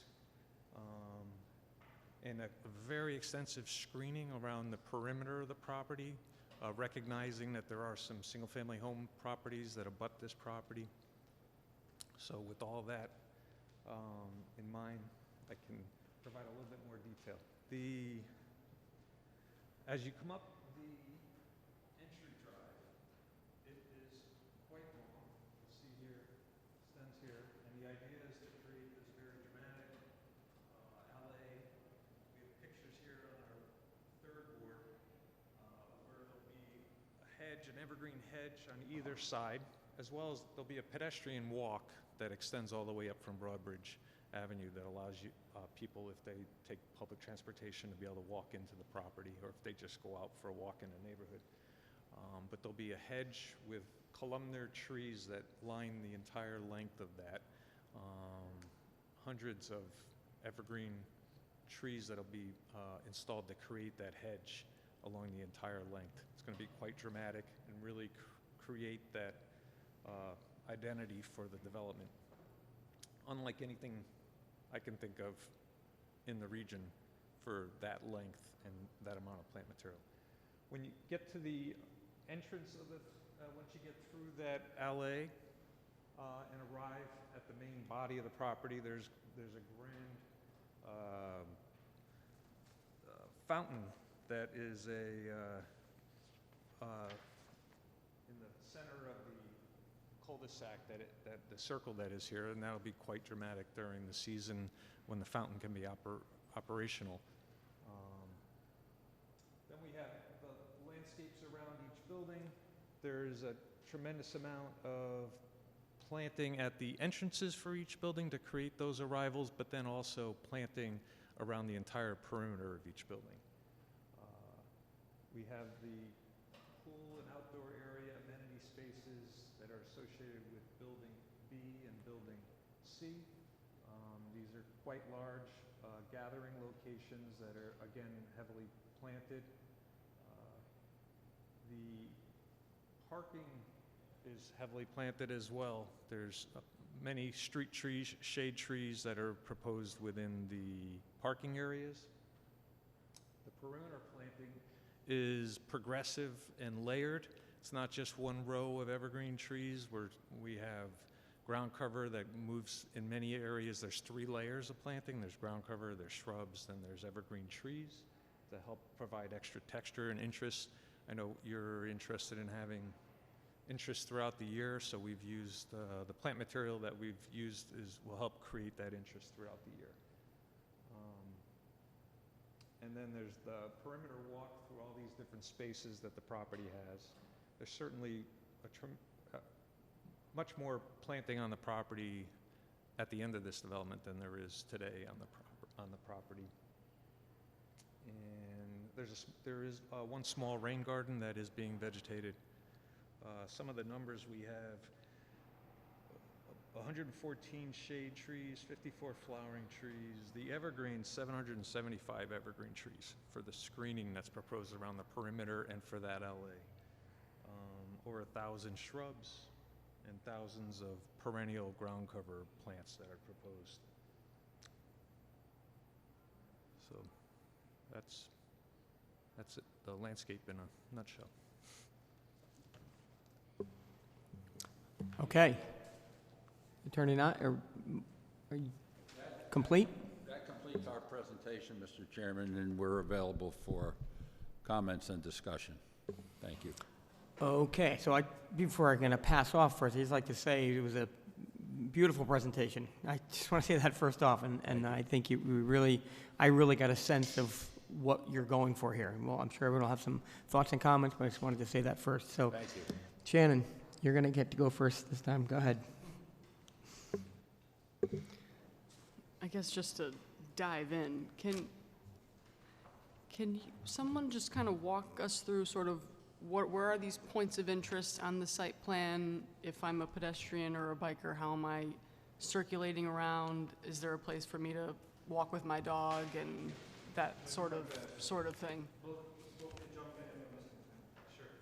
But conscious effort to make a single route around the entire construction job and make use of the driveways you see.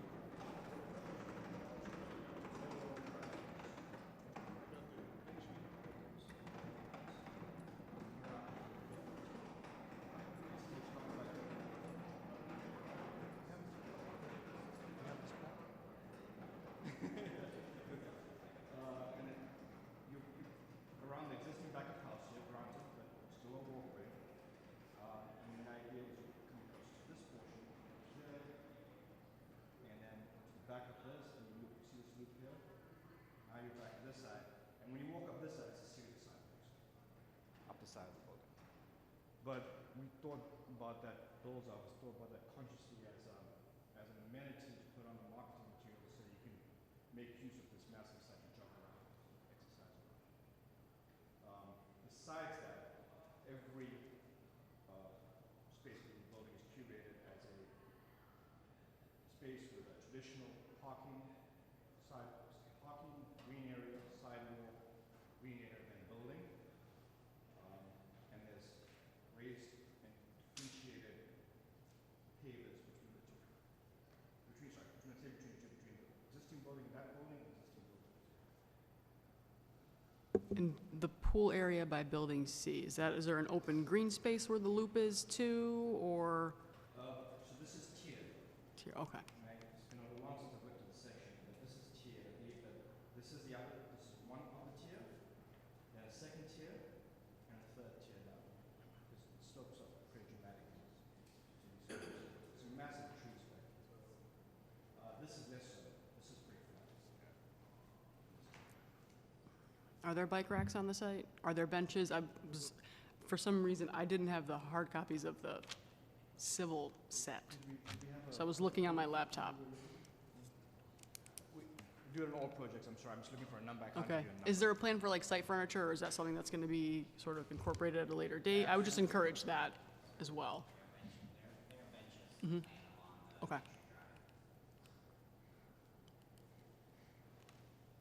Can I pass it off and then think of some more stuff? I have plenty of thoughts, but come on. Steve Law, you want to take a shot? Also, I do have one request. Ceylon, can the boards that have the materials for each building, would you mind, can I just sort of look at those? Did I just hear you ask whether there are hydrants on site? No. Oh, I'm sorry. Okay. Very attentive. There you go. Hey, Steve Law? Yeah, Steve Law, Vice Chairman. We don't get these type of projects too often.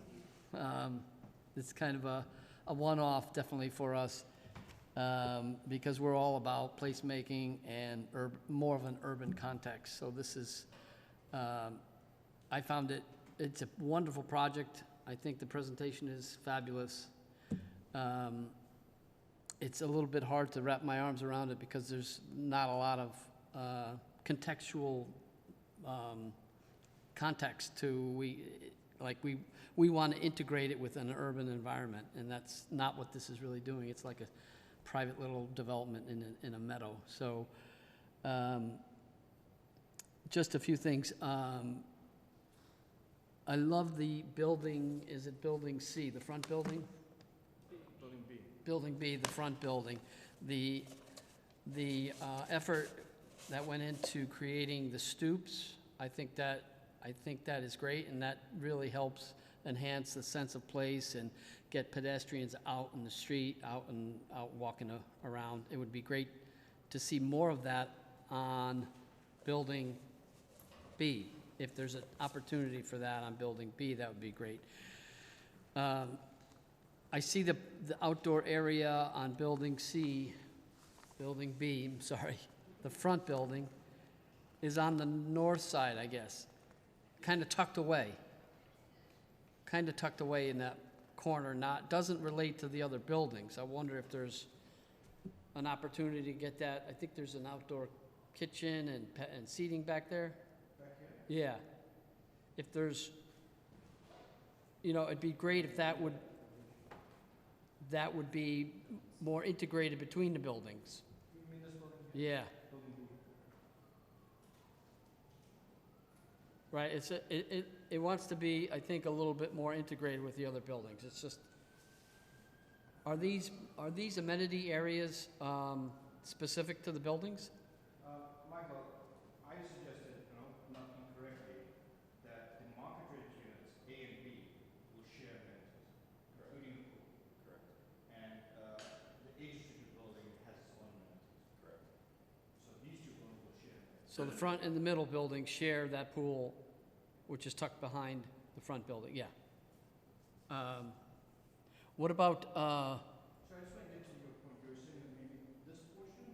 Well, if there's a way, and it's, I don't know, the way the buildings are configured on the site, it's an L shape with the alcove faces away from the other building. Oh, I see what you're saying. Right, we're trying to make a placemaking, So we're making a physical connection, but there's almost a story difference between that courtyard and this. It's a Yeah. little difficult.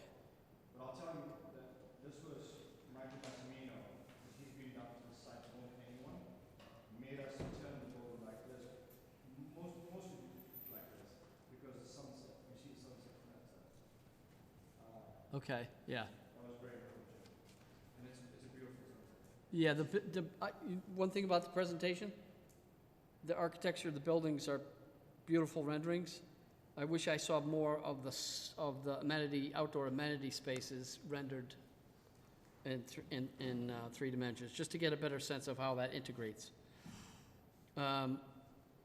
What about, there's like mailboxes, deliveries, garbage pickup? Is that, Each building will have their own trash chute and what were your other? mailboxes? Like, is there a common space that has? Mailboxes will be located mostly in the amenities, or if you're going to do a centralized, they want to do a centralized hub for packages. Can you give me building C's plans? I'll demonstrate that we do think about early on. There's a lot of work still to go.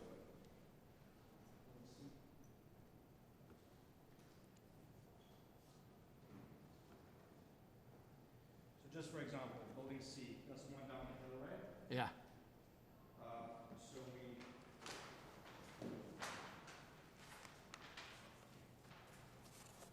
have a trash bin, and we think about if someone's going to take our trash, where they're going to take it out, back door, stairs, goes out the back way.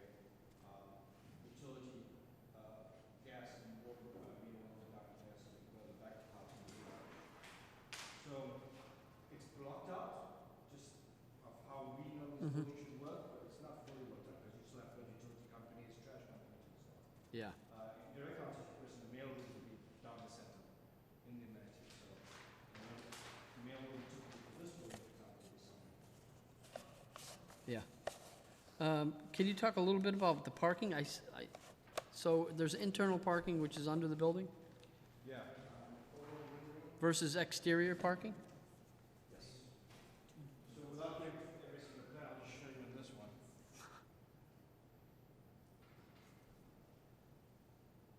So exterior parking all over the side, right? Yeah. Made the effort to break up the trees, create alleys. Hopefully, driving down this, it looks pretty because of the way Bull has set it up. Bull has set this vista up. But direct answer to your question, there's parking on the outside. When you drive around, and because of the grade, you can get underneath this building. So it's full right. story level, right? So there's parking underneath this building. No parking underneath this building. When you drive around this building, you go down this ramp. And because this drops off so much, this front elevation is on grade. This parking is 1 story below and slightly reveals itself in the back, but pretty much underground. So this has parking underneath via this ramp, and this has parking underneath via this driveway. I'm just curious, yeah, so not every unit has an internal parking space, yeah. And how is that established? Is it a, Some spaces pay more for For covered parking. right? Some units pay more for cover. That's how you. Yeah. That's how you do it. is there a transformer? I Don't think we got. Do we have civil drawings with transformers? is there a spot, huh? I mean, each building will need their own transformer. I'm not sure. Sorry, we don't have a civil engineer, but I'll try and check quickly. But each building will need their own transformer. This building already has transformer locations at the back, I believe. So we try. There's plenty of room on site. If you be back there, I'll check some more. But point taken, we'll locate those. Yeah, it's just, I imagine it's such a beautiful site, we just want to be cognizant of where those transformers get placed. I'm good. I don't think the transformer locations have been determined yet, but we Right. will certainly plant them to screen them. Okay, John Zabel, have any thoughts? Yeah, again, first off, thank you for a very comprehensive package presentation. Certainly, when you're showing just, even the front covers of each, depicting each of the buildings, shows the thought. I guess one general thought, it's a shame that Building A has to stay, because I think just the way you've articulated these other buildings and the way they've been built out, I love Boston, Back Bay. I get that feeling with Building B, with the stoops and everything. Can you speak to the entrance to A? I mean, I really didn't get a good sense, even on the renderings, how that's going to work, understanding it was a corporate space, how that corporate space entrance is going to be more inviting as like a residential space, because certainly the entrances to the other buildings have that feel. So, you're right, it's challenging, as I stated, the width of the building is about 10 foot or 20 foot more than we need, right? So they're different units. I think we'll go do that. No, okay. We answer it. This is the entrance. Have you been to the side at all? Or no? No, and am I looking correctly? It's the east elevation that we're looking at for the entrance. I was trying to. It's such a massive building. I was trying to figure out what. It's a dramatic two-volume curtain wall facade right now. Okay. Yep. That we would never be able to afford to put into a market rate apartment unit, so we're keeping it. So we can use that for some drama and placemaking right here. But the idea is to take the space that is deficient of light and vary between these two buildings and make it amenity. So when I say make it amenity, it would be lounges, your entry sequence, your reception, your lounges and so on, and use that space to let people go to this corridor, or when they go upstairs,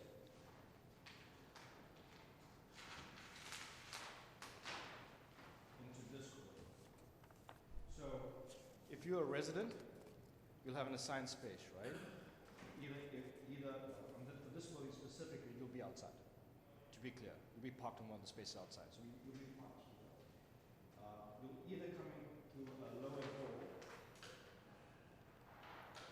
Can you go to the east elevation quick though? Maybe it would be again. I'm looking at it from the exterior. I appreciate the way it's done interior. So east is the bottom one, I think.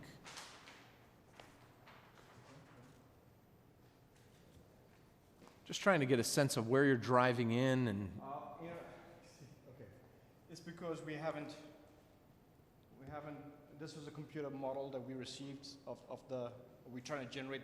No, actually, we didn't scan it. Trying to generate existing elevations. I see the problem. So this is a curtain wall right Okay. now. Yep. I need to give you photographs of the existing building. It doesn't look like that. Okay. It's a massive glass wall with entry doors like you would see at an office building. That's what I was getting to, and if how those are being treated now, or will they be treated in the future? So we're going to keep that massive curtain wall. And I will provide. I don't know if we can. How do we supplement this? But I'll provide photographs. No, that's fine. I just was looking more for an explanation, just because understanding it is massive. As you articulated before, you did fool around with some different options for the windows, and you. Oh yeah, this shows the best.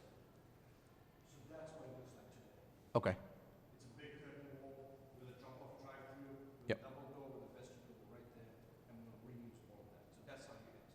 Okay. There's one way of entry. Say if you were a resident, future resident, right? You'll park here and you'll know that's the entrance because of that.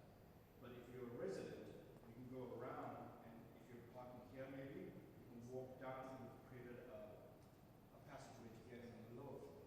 Okay. And if you park up here, you can walk up here because we'll create a passageway to get in from there. So 3 entries. If you're a resident, you know your way around, you can use any of the 3. Okay. That was basically it. Like I said, I understand the limitations of A, and as I alluded to, it's unfortunate that it has to stay because I do like what you're able to do with the other buildings. That's always the difficulty with keeping one. Relative to Building B, I'm looking at, again, the east elevation. Can you explain what those, they look like doors. They look like doors almost at a storage unit. Is that what those are, those storage spaces beneath in the foundation wall? to the left? So yeah, they're not storage. So this is what I meant when I say the building reveals itself. As this drops and you turn the corner, you get a full basement. Those are louvers. There's cast stone, so the same material we're trying to create this base for, but there's a garage back there. So there'll be louvers for the garage. Okay. What's the treatment going to be like? We've had similar situations where they needed airflow, you know what I mean, through the. Exactly why it's there. Exactly. And that's something that we've struggled with at times to make sure that the rhythm of those, where they're placed, certainly they're placed due to structural So concerns, you know what I mean, where they're going to be versus columns. We just definitely want them to blend in, I think, with the materials used for the stone of the lower level. So yeah, there'll be metal louvers. I'll look into it and see if we can get some decorative ones. But the design intent, as you can see, is they line up with the windows above. Yeah, that's something we had seen recently, that people were using like a screening that I think, I'll defer also to the other members of the board. We had seen screening, not necessarily louvers. To me, screening in this instance may be more appropriate. Especially, what's the color of that? Do you guys have a proposed color for the base course there? It's on the materials board you have there. It's a dark gray. Okay. Cast stone. Okay, right there in the middle then. No, I'm building B, please. Oh, that's A.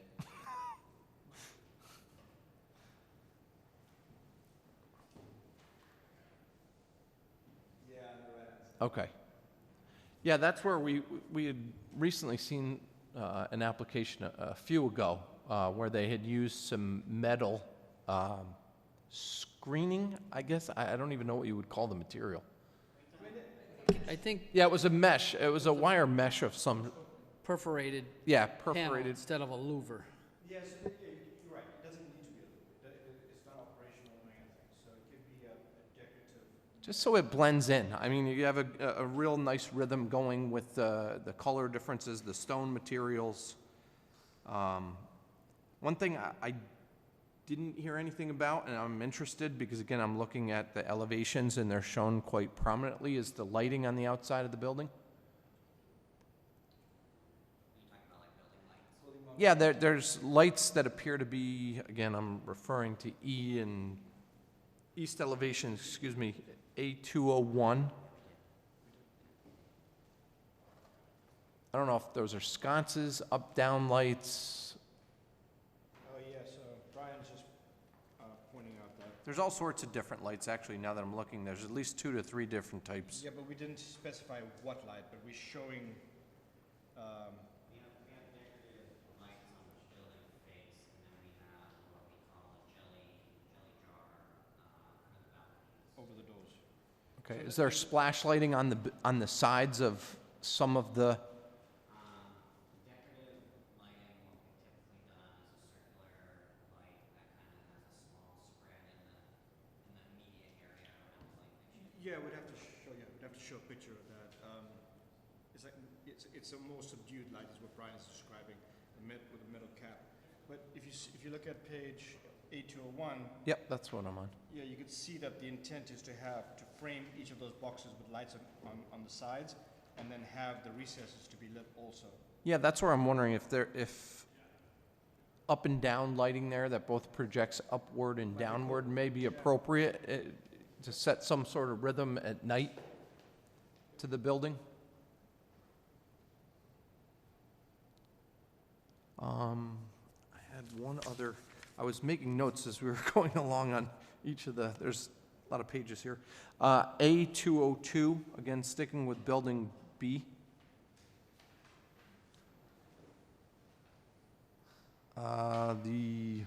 It's called I don't know if I'm, portico chair elevation. I'm wondering what that looks like. There's a car underneath a pretty massive structure. No, right there, yeah. Yeah, so that's showing the section.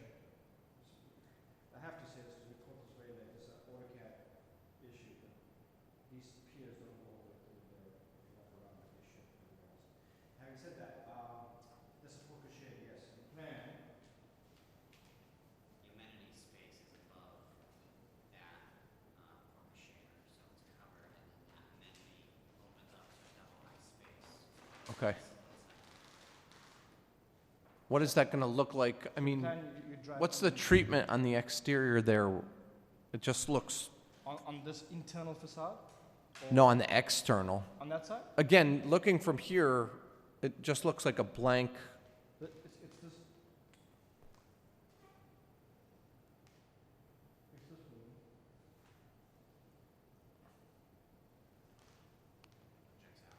one. It sticks out.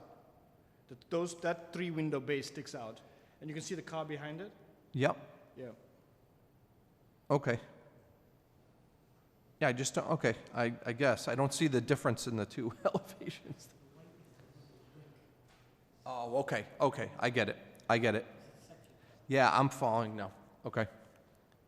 So that's what's on the other side. I get it, okay. It's the drive-through. All right, did I have any notes on C? Sorry, Jamie. Guess I made a bunch of notes.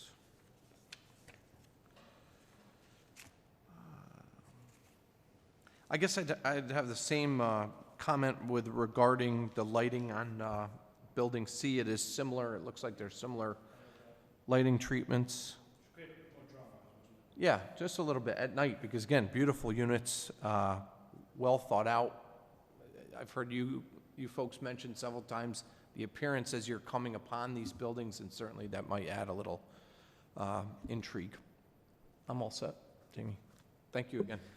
All right, Jamie Miller, Chairman. So I'll just say again, really great presentation, clear, and you know, I really hope this can happen for you guys. I think it would be a huge plus for our community. So a few thoughts and comments. First one, if you can go to the site plan that showed all the buildings and the amenity spaces, because it's one of the things Steve hit on that I just wanted to make sure I understand where the heights are of grade. So that L-shaped building with the amenity space that we talked about, so that, explaining what the height of that amenity space is relative to the driveway between the existing building and the L-shaped building. Brian, we saw this question coming. We've got a cheat sheet. Okay. All right. So, you might not go back from back to front, right? Yeah, that's fine. So this building here, from grade, I'm only giving you from grade, not from average grade, from perceived height now, right? Yep. So from grade here is 3 stories, 33 feet. That's what you'll see. At the back, it reveals itself as 56 foot here, because it's high. But I'm not asking you about building height. I'm asking you if I took an elevation, if the grade of the amenity space above the L, Yep.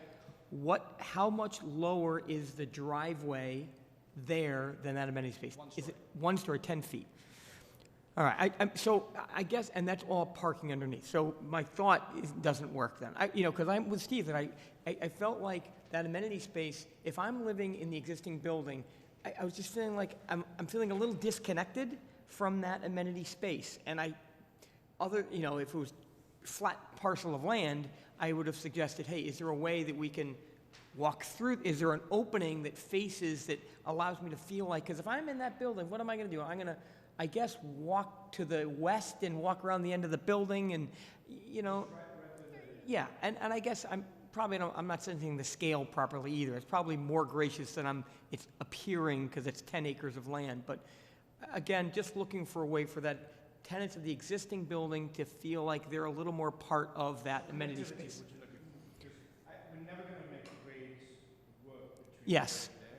And because it's, Connectivity is what you're looking for. yeah, and so right. And so, look, if you didn't have a parking underneath the building, I would say, could we enter at the low level, and could there be stairs that lead up through the building and get, just so if I look out, I saw my way and I knew where I was headed. I'm not, that doesn't really work what I suggested, but I think that could be a little, you guys have explored everything to the nth, and so maybe a little more thinking about that would be great. The parking, the only comment I had on the parking is just that it looks like you need 273 parking spaces and you have 307. And I don't know if that's a conscious decision that you want to have, at least that's what the civil plan shows, that you have 34 more or so parking spaces than you actually need, yes. Provided 307, required 273. So, look, maybe you feel like you need those spaces. Look, you have lots of landscape and there's lots of green space here, but hey, if we can get rid of 27 spaces, you know, that might be worth considering. Yeah, that goes to market, the market requirement as well. Yeah, so, and then, you know, parking you may consider that at a premium. Building, the senior housing, it was that, C, right? That's building C.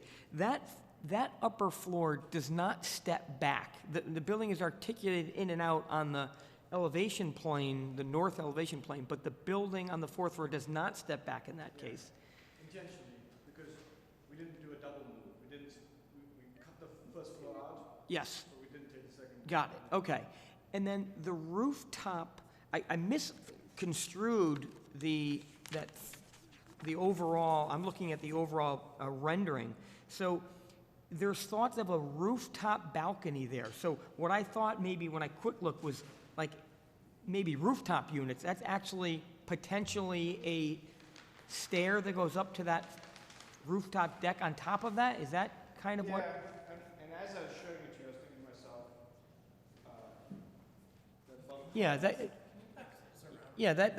the box.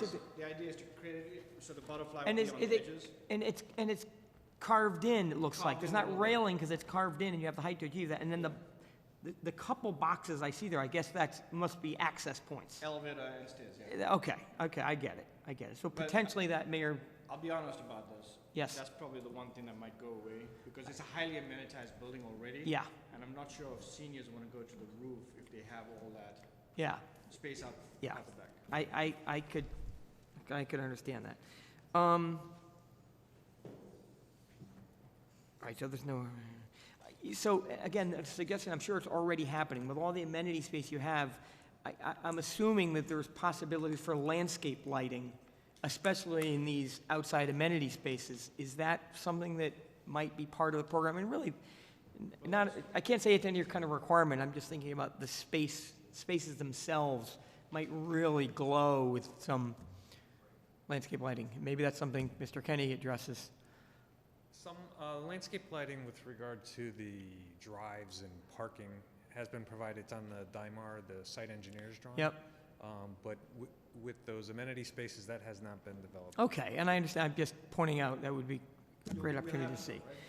So then, so parking, existing building, parking lots, step back. So the last one really, and I just, because I think it would be interesting to have a little philosophical discussion here, because I'm sure you guys went back and forth about that existing building and the office-style ribbon windows. I think you suggested, you looked at divided lights, and I get it wants to be different. I get that, and I don't know. I have an answer or a suggestion what I think should happen necessarily.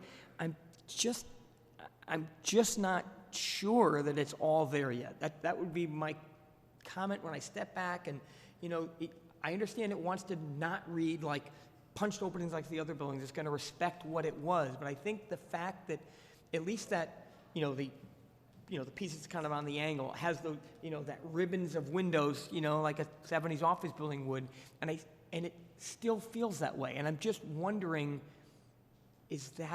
do I want to live there? Is that really what so if I'm thinking that, maybe it's not quite there yet then, because and maybe I'm off base. Hey, I'm some older guy who maybe is not going to live there, and someone else might find that Fair comment. cool, and so We had to, sorry, can I? yeah, please. We had to decide early on, like I said, what architectural cue do we take? Yeah. And we were eventually comfortable taking it from that building. And the primary reason I think for myself was that, when you look at the building from the outside, it's imposing. When you go into that 70s office building and you get into a space where there aren't partitions, it's quite dramatic. It's just like, if you're in your living room, the whole living room, bedroom walls, living room wall, it's just glass. Glass. It's nice. Yeah, I can't argue that, for sure. So, look, I don't know what the answer is, and you guys, I'm sure, spend a lot more time kind of debating and thinking about how that might look, and I'm just, so, that's the comments I have, and, you guys did a really beautiful job. Jamie, can I just, Shannon, can go you ahead, lift up please. the building A? Do you have the building A board? The bottom left-hand corner, Ceylon, I apologize if I have missed something that's miscommunicated. Is any of that, is that all being kept?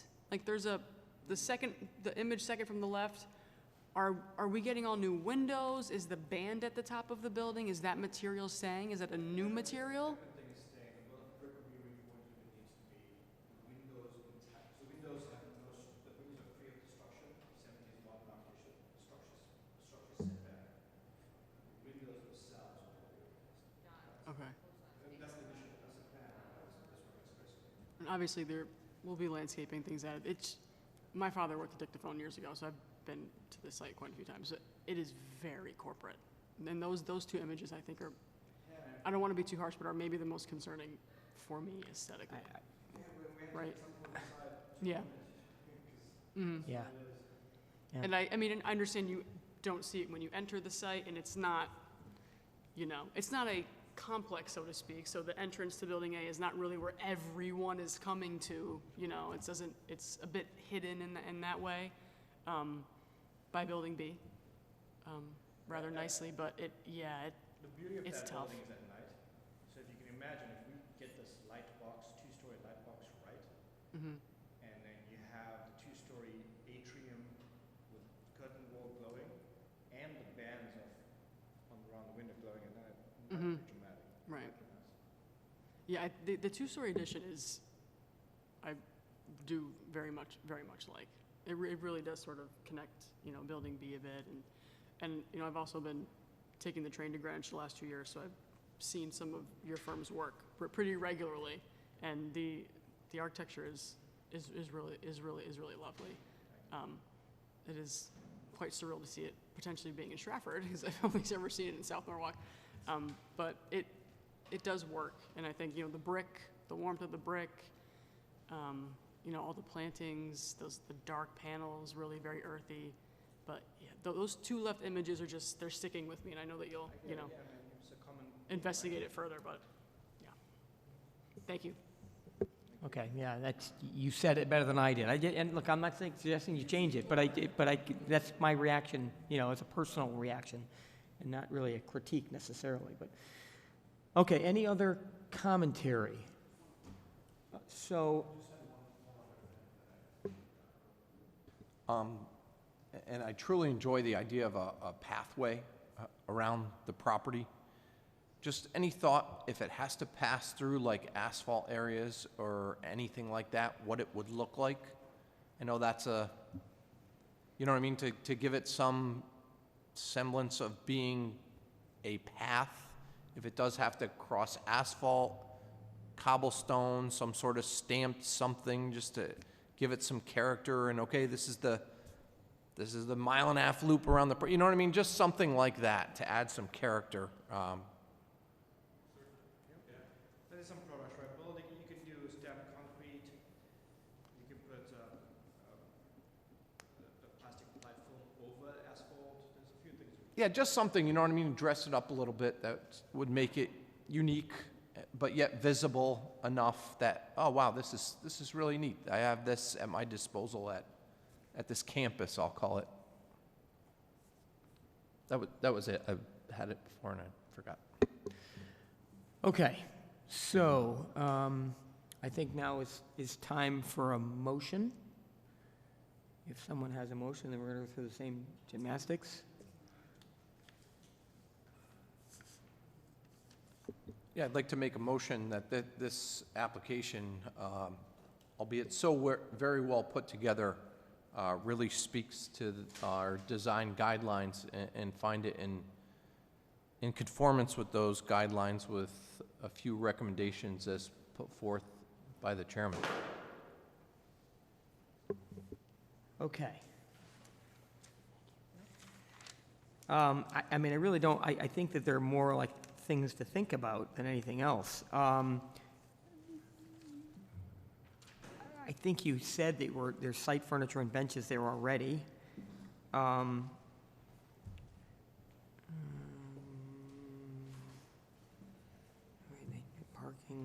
I mean, I think we talked about if we're able to eliminate some parking, I think that could be, would be nice.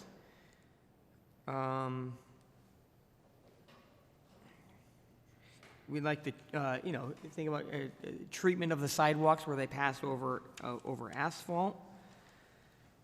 We'd like to see if there's some way to improve our connectivity between the outdoor amenity space of building B and building A.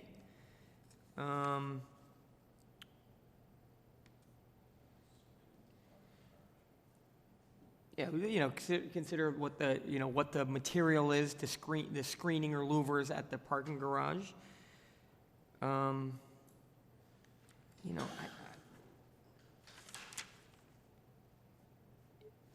Really, I don't. Yeah, to consider, especially in amenity spaces, adding landscape lighting, for sure. Yeah, to be carefully consider as you had everything else. I'm in full confidence this will happen because of how you've approached everything else, but to, carefully consider lighting on the outside of the buildings. I would say that's it. Anything else? So, is there a motion to second that motion? I'm sorry. John seconds. All in favor? Oh, yeah, I'm sorry. Make a Is there a motion second? to accept recommendations. No, he said, you're seconding. Yeah, seconding. All right, all in favor? Aye. Aye. All Aye. opposed? All right. Well said. Thank you very much, gentlemen. Thank you very much. Good.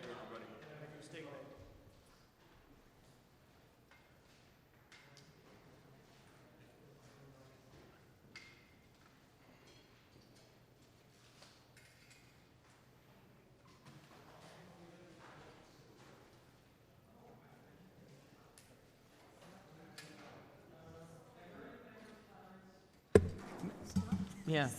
Are there anything that we need to discuss at the moment? Say no? Good, because it's late. Is there a motion? Yeah, Jamie is hungry. Is there a motion to adjourn? I'll make a motion to adjourn. Second? Second. All in favor? Aye. All opposed? Thank you very much. Meeting adjourned. Sorry.